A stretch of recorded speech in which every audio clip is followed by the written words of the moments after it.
கடலூர் மாவட்டம் திட்டக்குடி அருகே அரசு நேரடி கொள்முதல் நிலையத்தில் மழையில் நனைந்து சுமார் 5000 நெல் மூட்டைகள் சேதமடைந்துள்ளது.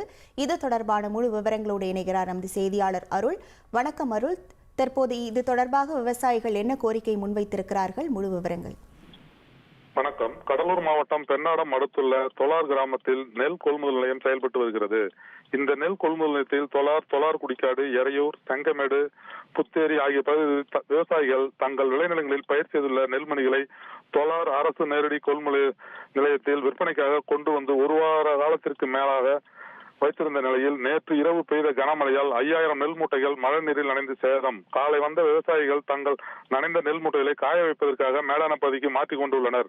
மேலும் தேங்கி நிற்கும் மழை நீரை அப்புறப்படுத்தி வருகின்றனர். நனைந்த நெல் மூட்டைகளை காய வைப்பதற்கு குறைந்தது ஒரு வார காலத்திற்கு மேலாக ஆகும் என வேதவன் கூறுகின்றனர்.